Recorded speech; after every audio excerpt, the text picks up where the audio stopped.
Mon mariage avec Pierre a été le plus beau jour de ma vie.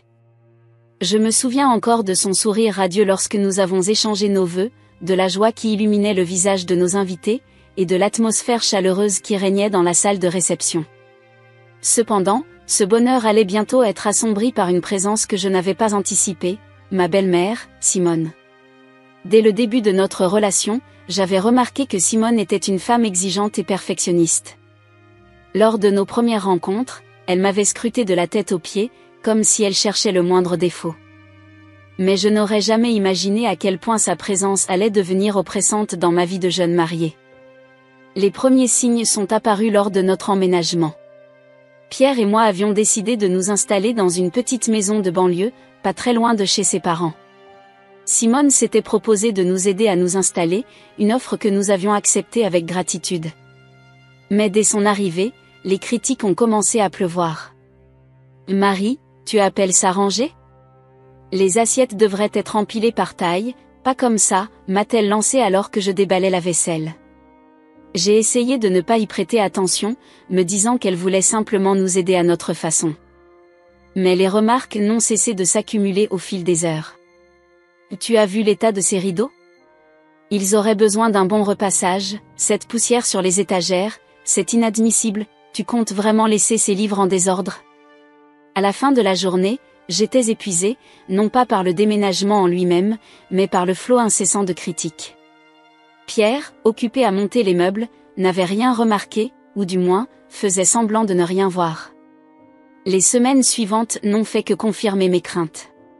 Simone prenait l'habitude de passer à l'improviste, toujours avec une excuse, nous apporter un plat, vérifier si nous avions besoin de quelque chose, ou simplement passer dire bonjour. Mais chaque visite se transformait en une inspection en règle de notre maison, et surtout de mes compétences de maîtresse de maison. Un jour, alors que je préparais le dîner, Simone est arrivée sans prévenir. Elle est entrée dans la cuisine et a immédiatement froncé le nez. « Qu'est-ce que tu prépares ? » « Ça sent étrange », a-t-elle commenté d'un ton dédaigneux. « C'est un gratin dauphinois », ai-je répondu, essayant de garder mon calme. « Oh, je vois.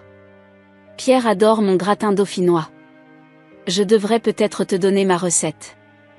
La tienne semble un peu différente. » Ce soir-là, pendant le repas, Simone n'a cessé de commenter chaque bouchée, comparant constamment mon plat au sien. Pierre, mal à l'aise, tentait de changer de sujet, mais sa mère revenait toujours à la charge. Les critiques ne se limitaient pas à ma cuisine ou à l'entretien de la maison. Simone trouvait toujours quelque chose à redire sur mon apparence. « Marie, tu devrais peut-être te maquiller un peu plus, tu as l'air fatiguée, ou encore cette robe ne te met pas du tout en valeur, ma chérie. » Chaque remarque était comme un coup de poignard dans mon estime de moi.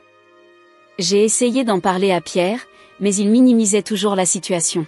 « Et tu sais comment est ma mère, elle veut juste le meilleur pour nous », me disait-il. Mais je voyais bien que ses bonnes intentions étaient en train de me détruire à petit feu. Les mois passaient, et la situation ne faisait qu'empirer. Je me surprenais à redouter chaque visite de Simone, chaque repas de famille. Je passais des heures à nettoyer la maison de fond en comble avant son arrivée, sachant pertinemment qu'elle trouverait quand même quelque chose à critiquer. Je changeais 3 fois de tenue avant de sortir, anticipant ses remarques sur mon style vestimentaire. Un soir, alors que nous étions invités chez Simone et son mari pour dîner, j'ai fait tomber un verre par accident.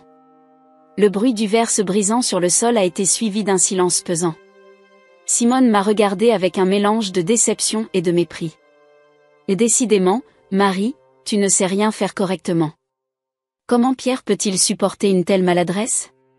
Ces mots m'ont frappé comme une gifle. J'ai senti les larmes me monter aux yeux, mais je les ai retenues, ne voulant pas lui donner cette satisfaction. Pierre est intervenu, tentant de désamorcer la situation. « Maman, ce n'est qu'un accident. Ça arrive à tout le monde. » Mais le mal était fait. Le reste de la soirée s'est déroulé dans une atmosphère tendue, chaque mot, chaque geste de ma part étant scruté et potentiellement sujet à critique.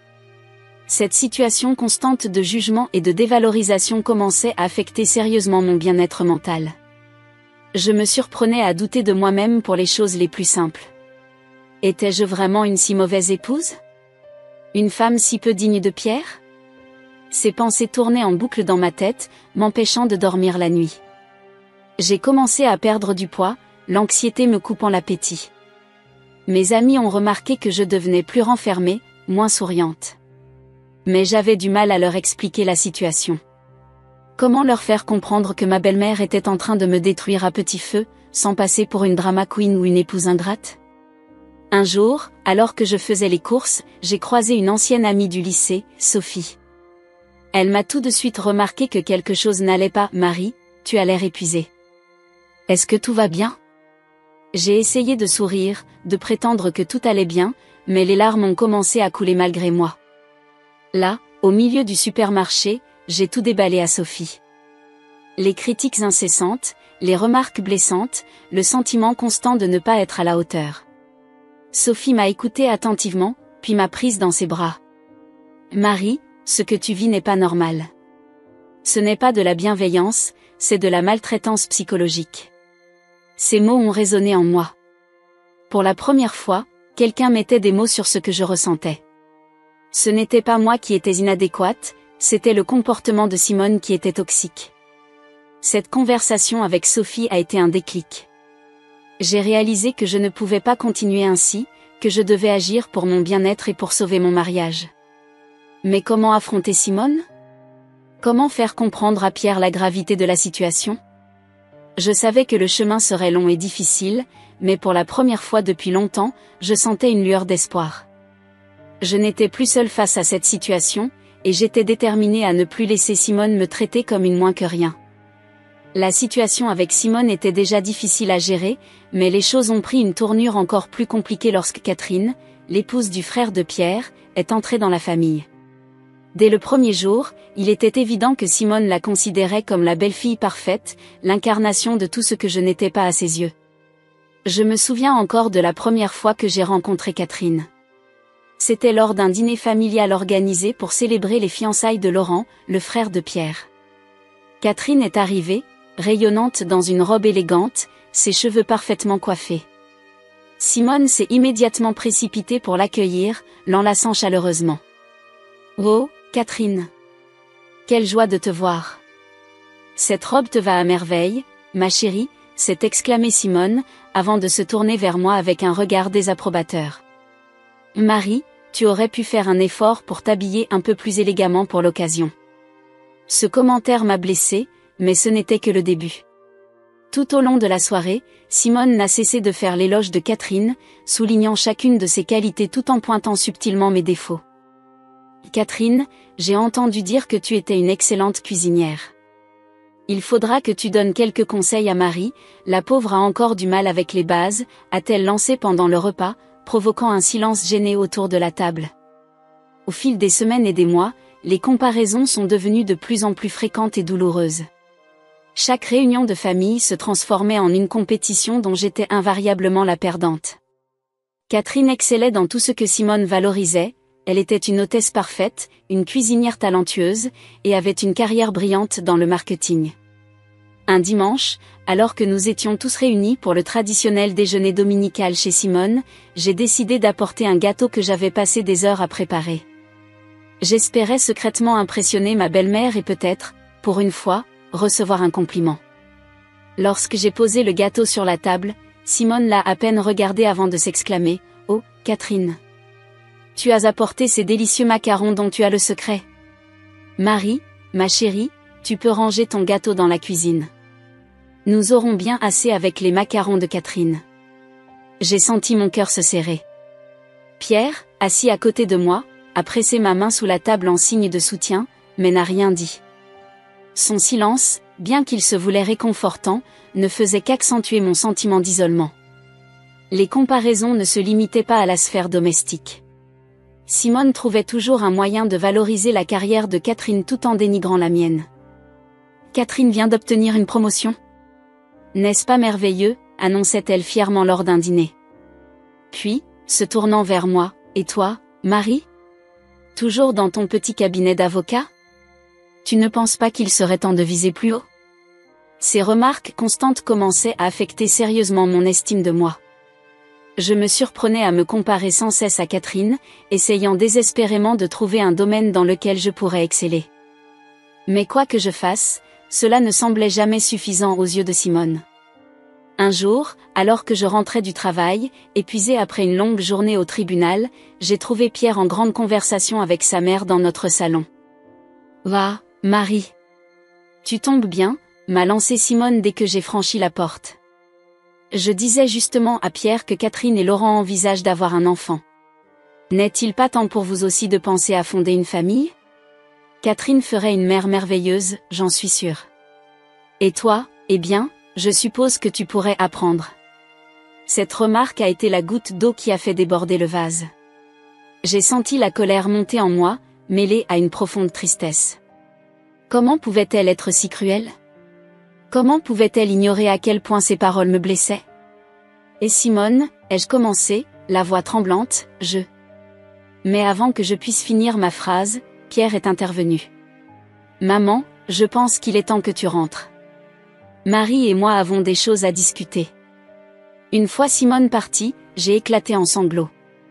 Toute la frustration, la colère et la tristesse accumulées ces derniers mois ont jailli d'un coup. Pierre m'a prise dans ses bras, me berçant doucement. « Je suis désolé », a-t-il murmuré.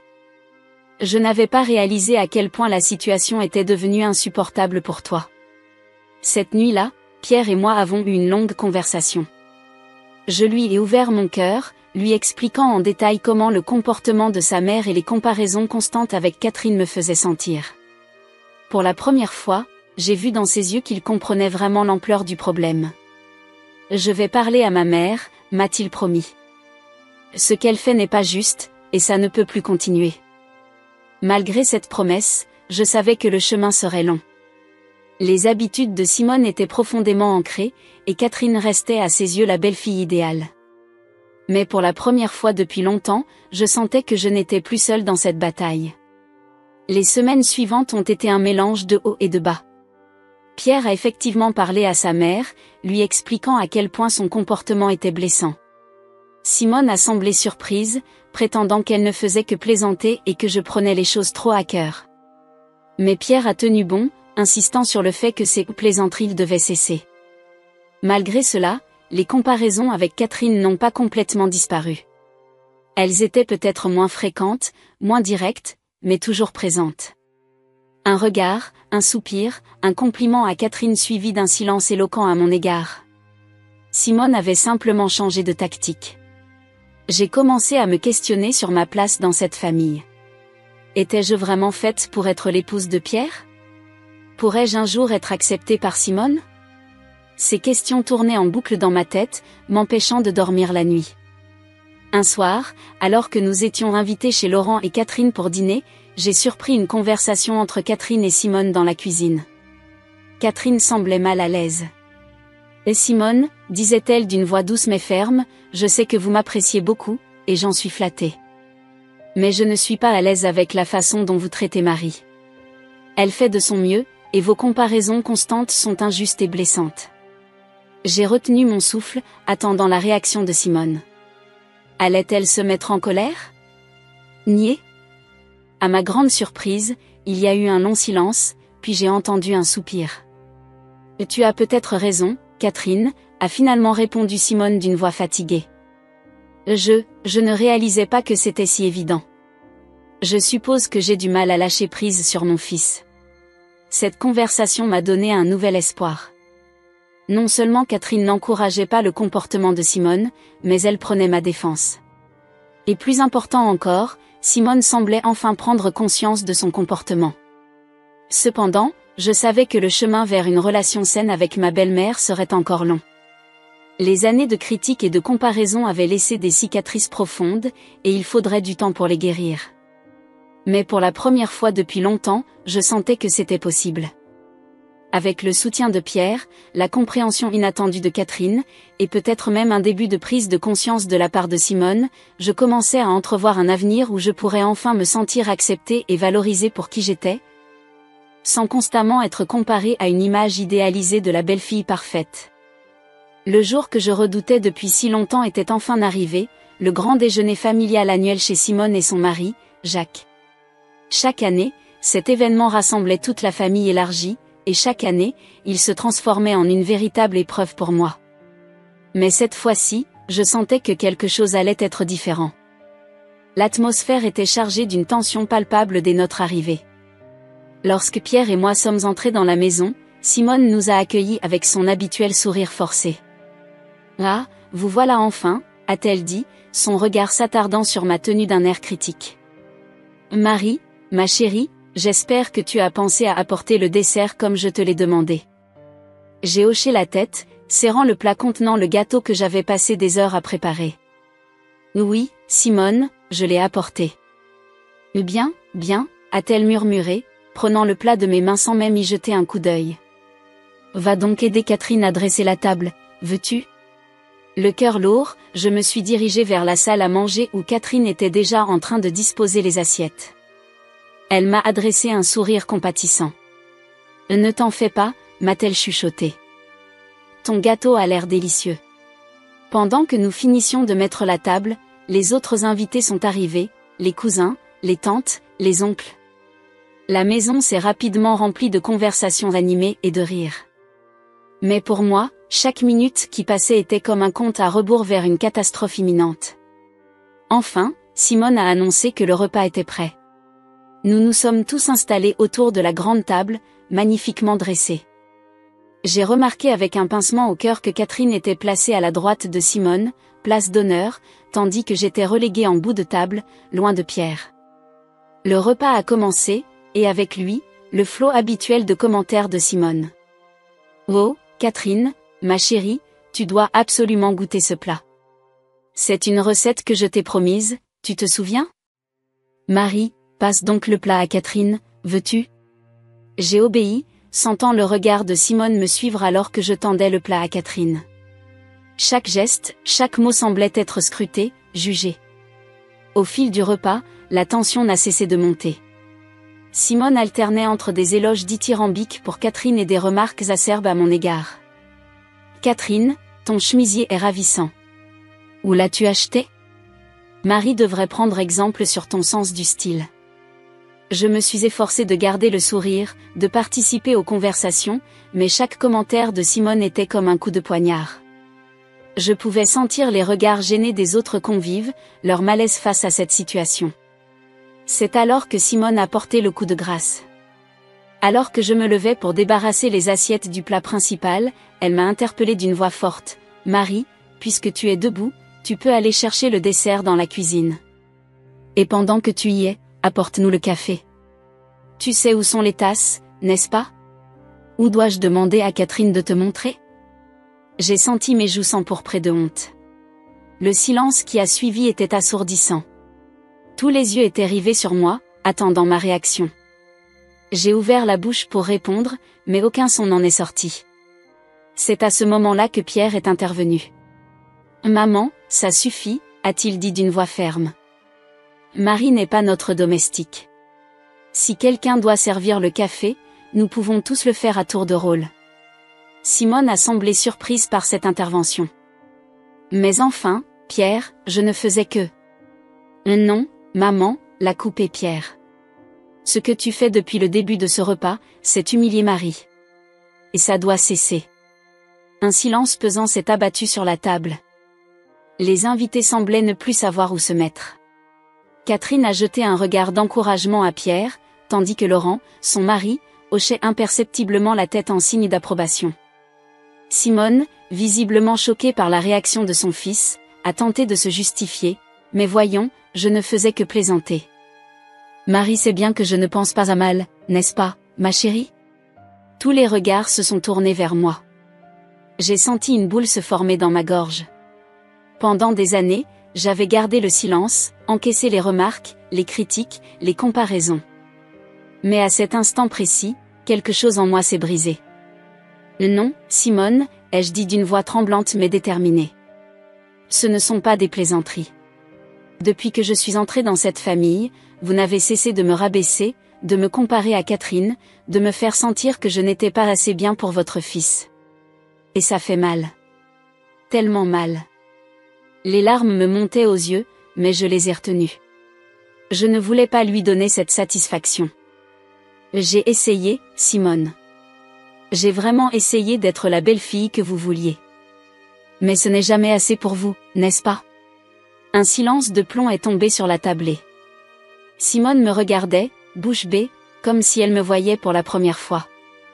Les autres convives semblaient retenir leur souffle, attendant la suite des événements.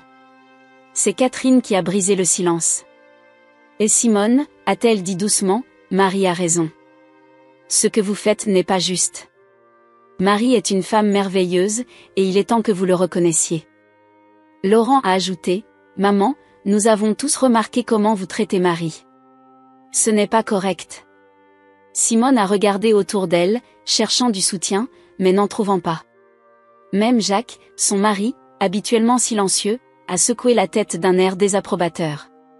Soudain, contre toute attente, Simone s'est effondrée sur sa chaise, les larmes aux yeux. Je ne réalisais pas, a-t-elle balbutié. Je ne voulais pas. Oh, Marie, je suis tellement désolée. J'étais stupéfaite. Jamais je n'aurais imaginé voir Simone dans cet état, encore moins s'excuser. Pierre s'est levé et est venu me prendre dans ses bras, me serrant fort contre lui. Je pense que nous devrions tous prendre un moment pour nous calmer, a suggéré Jacques, prenant enfin la parole. Marie, Pierre, pourquoi n'iriez-vous pas faire un tour dans le jardin? Nous allons débarrasser la table. Reconnaissant pour cet échappatoire, Pierre et moi sommes sortis dans le jardin. L'air frais m'a fait du bien, m'aidant à reprendre mes esprits après cette confrontation émotionnelle. Je suis fière de toi, m'a dit Pierre en me serrant la main. Tu as été courageuse de dire ce que tu ressentais. Nous sommes restés un moment en silence, laissant les événements se décanter. Je ne savais pas ce qui allait se passer ensuite, comment cette confrontation allait affecter mes relations avec Simone et le reste de la famille. Mais pour la première fois depuis longtemps, je me sentais libérée d'un poids énorme. Quand nous sommes rentrés dans la maison, l'atmosphère avait changé. Les invités étaient partis, ne restait que Catherine, Laurent, Simone et Jacques. Simone s'est approchée de moi, les yeux rougis. Marie, a-t-elle commencé, la voix tremblante, je ne sais pas quoi dire. Je n'avais pas réalisé à quel point mon comportement était blessant. Je suis vraiment désolée. J'ai regardé cette femme qui m'avait fait tant souffrir, et j'ai vu pour la première fois de la vulnérabilité dans ses yeux. Ce n'était pas une excuse facile, je pouvais sentir sa sincérité. Et Simone, ai-je répondu doucement, j'apprécie vos excuses. Mais il faudra du temps pour guérir toutes ces blessures. Elle a hoché la tête, comprenant que le chemin vers la réconciliation serait long. Mais pour la première fois, j'ai senti qu'il y avait de l'espoir. Cette journée avait marqué un tournant. Les choses ne changeraient pas du jour au lendemain, mais une porte s'était ouverte. Une porte vers une relation plus saine, plus respectueuse. Et même si je savais que ce ne serait pas facile, j'étais prête à faire ce premier pas, pour moi, pour Pierre, et pour notre famille. Le calme qui a suivi la confrontation lors du déjeuner familial était presque aussi pesant que la tension qui l'avait précédé. Pendant les jours qui ont suivi, j'ai oscillé entre soulagement d'avoir enfin exprimé mes sentiments et anxiété quant aux conséquences de cet éclat. Pierre était d'un soutien indéfectible, mais je sentais qu'il était lui aussi préoccupé par la tournure des événements. Une semaine s'était écoulée lorsque Catherine m'a appelé, me proposant de prendre un café ensemble. J'ai accepté, curieuse de connaître son point de vue sur la situation. Nous nous sommes retrouvés dans un petit café du centre-ville, loin des regards indiscrets de la famille. Marie, a commencé Catherine dès que nous nous sommes assises, je voulais te voir pour te dire à quel point je suis désolée. J'aurais dû intervenir plus tôt, dire quelque chose à Simone. J'ai secoué la tête, surprise par ses excuses. Catherine, tu n'as pas à t'excuser. Ce n'était pas ta responsabilité. Elle a pris une profonde inspiration avant de poursuivre. En fait, il y a quelque chose que tu dois savoir. Ce n'était pas la première fois que je voyais Simone agir ainsi. Mon cœur s'est serré à ces mots. Catherine a continué, sa voix teintée de culpabilité. Il y a quelques mois, je suis passée à l'improviste chez Simone et Jacques. J'ai entendu Simone au téléphone, probablement avec une de ses amies. Elle parlait de toi, Marie. Et ce n'était pas gentil. J'ai senti mon estomac se nouer. Qu'est-ce qu'elle disait, ai-je demandé, pas sûre de vouloir vraiment connaître la réponse. Catherine a hésité avant de répondre. Elle se plaignait de toi, disant que tu n'étais pas à la hauteur pour son fils, que tu ne savais pas tenir une maison, que tu étais, eh bien, une déception pour elle. Ces mots m'ont frappé comme un coup de poing. Même si je savais que Simone n'avait pas une haute opinion de moi, l'entendre ainsi, exprimé si crûment, était douloureux. J'étais choquée, a poursuivi Catherine. Je voulais intervenir, lui dire à quel point elle se trompait sur toi. Mais je ne savais pas comment aborder le sujet sans créer plus de problèmes. J'ai eu peur de rendre les choses encore plus difficiles pour toi. J'ai pris une gorgée de mon café, essayant de digérer cette information. Je comprends, Catherine. C'était une situation délicate. Mais ce n'est pas une excuse, a-t-elle insisté. J'aurais dû faire quelque chose. Et puis, lors de ce déjeuner, quand j'ai vu à quel point Simone te traitait mal ouvertement, je n'ai pas pu rester silencieuse plus longtemps. Nous sommes restés un moment en silence, chacune plongée dans nos pensées. Puis Catherine a repris la parole, d'une voix déterminée. Marie, je veux que tu saches que je suis de ton côté. Simone a tort de te traiter ainsi, et je ne laisserai plus cela se produire. Ces paroles m'ont réchauffé le cœur. Avoir une alliée dans la famille, surtout celle que Simone considérait comme la belle-fille parfaite, signifiait beaucoup pour moi. Merci, Catherine, ai-je dit sincèrement. Ton soutien compte beaucoup pour moi. Nous avons passé le reste de notre rencontre à discuter de la situation, à élaborer des stratégies pour faire face à Simone à l'avenir. Pour la première fois, je me sentais vraiment proche de Catherine, non pas comme une rivale, mais comme une amie et une alliée. Quelques jours plus tard, alors que je rentrais du travail, j'ai eu la surprise de trouver Simone assise dans notre salon, en grande conversation avec Pierre. Mon cœur s'est emballé, craignant une nouvelle confrontation. Mais l'expression sur le visage de Simone était différente de d'habitude. Elle semblait vulnérable. Marie, a-t-elle dit en me voyant, sa voix tremblant légèrement. Je suis venue pour te parler. Pour m'excuser proprement. J'ai échangé un regard avec Pierre, qui m'a fait un signe d'encouragement. Je me suis assise, attendant que Simone continue.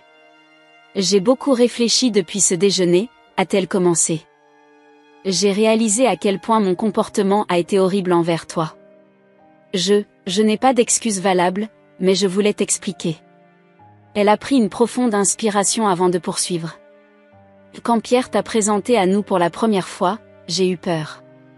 Peur de perdre mon fils, peur qu'il s'éloigne de moi. Et au lieu d'accueillir la femme qu'il aimait, j'ai vu en toi une rivale. Ses yeux se sont remplis de larmes.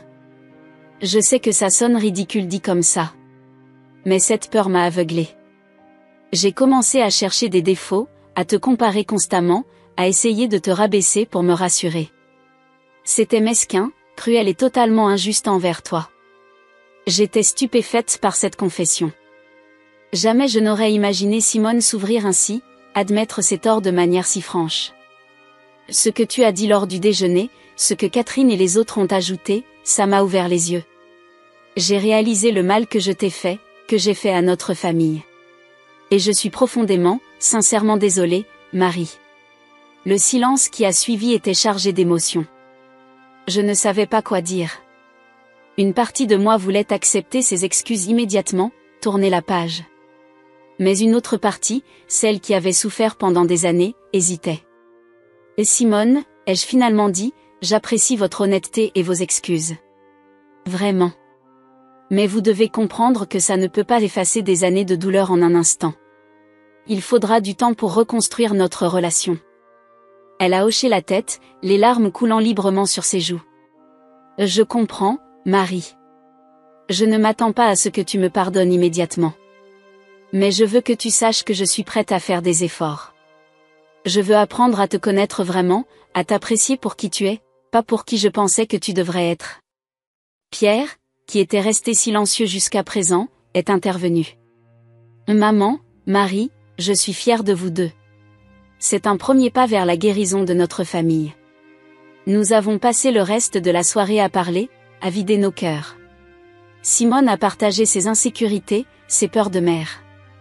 J'ai exprimé ma douleur, mes frustrations. Ce n'était pas une conversation facile, mais elle était nécessaire. Quand Simone est partie ce soir-là, l'atmosphère avait changé. Ce n'était pas un miracle instantané, mais je sentais qu'un nouveau chapitre commençait. Un chapitre où Simone et moi pourrions peut-être, avec le temps et des efforts mutuels, construire une relation basée sur le respect et la compréhension. Les semaines suivantes ont été une période d'ajustement. Simone faisait visiblement des efforts pour changer son comportement. Ses commentaires étaient plus réfléchis, plus positifs. Elle s'intéressait sincèrement à ma vie, à mon travail, à mes passions. Bien sûr, il y avait encore des moments de tension, des vieilles habitudes qui refaisaient surface. Mais maintenant, nous avions les outils pour les affronter. Nous pouvions en parler ouvertement, sans crainte de représailles ou de jugement. Catherine est restée un soutien précieux tout au long de ce processus. Elle agissait souvent comme médiatrice, aidant à désamorcer les situations tendues avant qu'elles ne dégénèrent. Sa présence rappelait à Simone ses engagements de changement. Un jour, environ 2 mois après notre confrontation, Simone m'a invitée à déjeuner, juste elle et moi.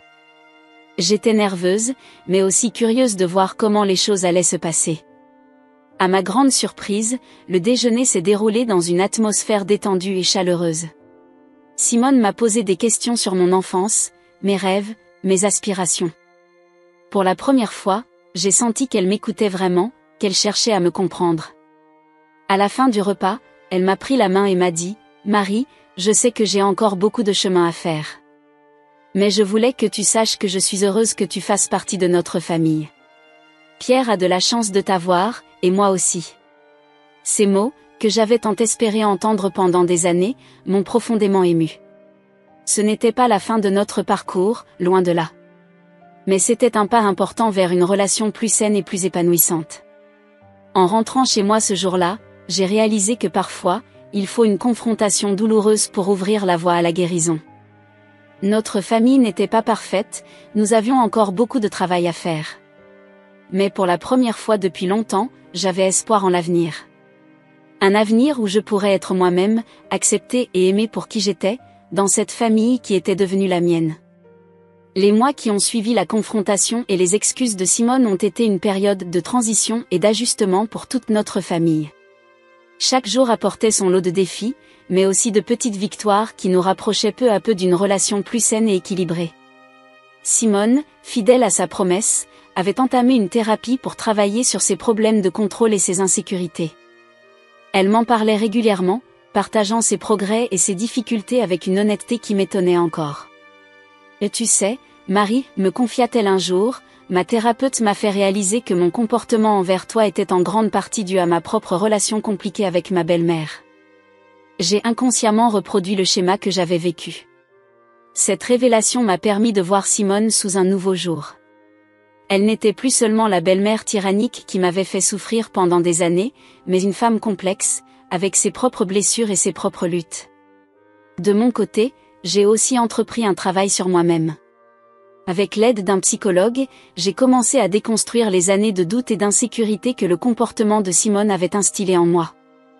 J'ai appris à affirmer mes limites, à exprimer mes besoins et mes sentiments de manière plus claire et directe. Pierre, mon roc pendant toutes ces années, était toujours à mes côtés, me soutenant dans ce processus de guérison. Un soir, alors que nous étions blottis sur le canapé, il m'a dit « Je suis tellement fière de toi, Marie. Tu as fait preuve d'une force incroyable. Pas seulement le jour où tu as confronté ma mère, mais chaque jour depuis, en travaillant sur cette relation. » Ces mots m'ont réchauffé le cœur. J'ai réalisé à quel point notre couple s'était renforcé à travers cette épreuve. Là où autrefois il y avait parfois de la tension et du non-dit concernant la situation avec Simone, il y avait maintenant une communication ouverte et honnête. Catherine est restée une alliée précieuse tout au long de ce processus. Elle organisait régulièrement des soirées entre belles-sœurs où nous pouvions discuter librement de nos expériences, partager nos frustrations et nos victoires. Ces moments ont créé entre nous un lien que je n'aurais jamais cru possible auparavant. Un jour, lors d'une de ces soirées, Catherine m'a confié « Tu sais, Marie, je t'ai toujours admirée. La façon dont tu as géré toute cette situation avec Simone. Je ne suis pas sûre que j'aurais eu cette force à ta place. » J'ai été surprise par cette confession. Mais Catherine, tu étais le modèle parfait aux yeux de Simone. Comment pouvais-tu m'admirer ? Elle a ri doucement. Justement. Être sur ce piédestal, c'était épuisant. J'avais toujours peur de faire un faux pas, de ne pas être à la hauteur des attentes de Simone. Toi, tu es resté fidèle à toi-même malgré toute cette pression. C'est ça que j'admire. Cette conversation a marqué un tournant dans notre relation.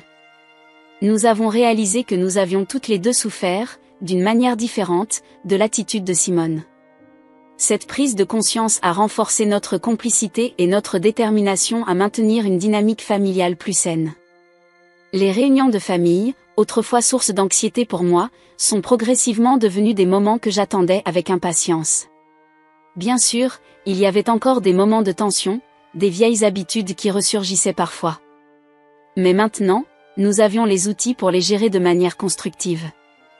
Un dimanche, alors que toute la famille était réunie pour le traditionnel déjeuner, un incident s'est produit qui aurait pu, dans le passé, dégénérer en conflit majeur.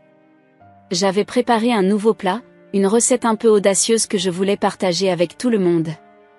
Lorsque Simone l'a goûté, elle a fait une légère grimace. Mon cœur s'est serré, anticipant une remarque blessante.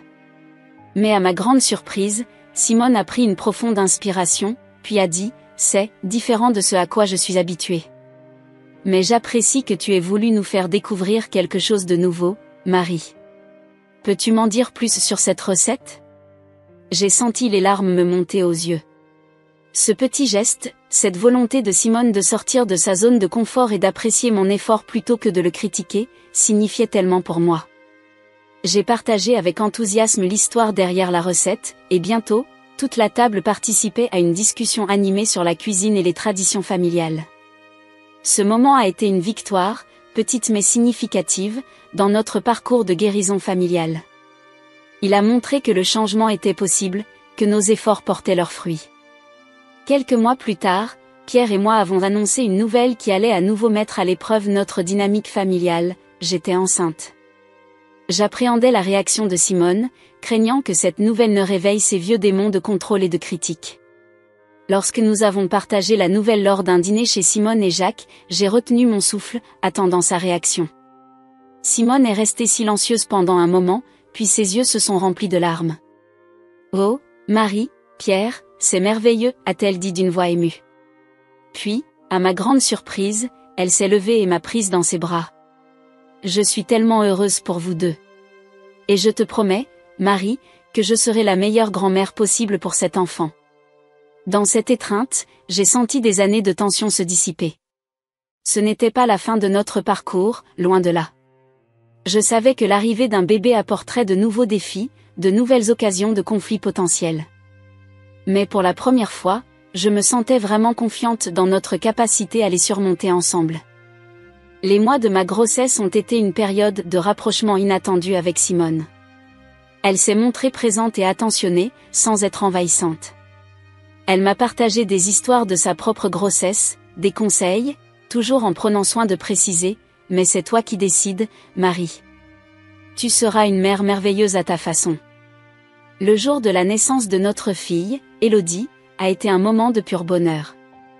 Voir Simone tenir sa petite fille pour la première fois, les larmes aux yeux, m'a profondément émue. « Elle est parfaite », a murmuré Simone. Puis, me regardant droit dans les yeux, elle a ajouté « Tout comme sa maman ».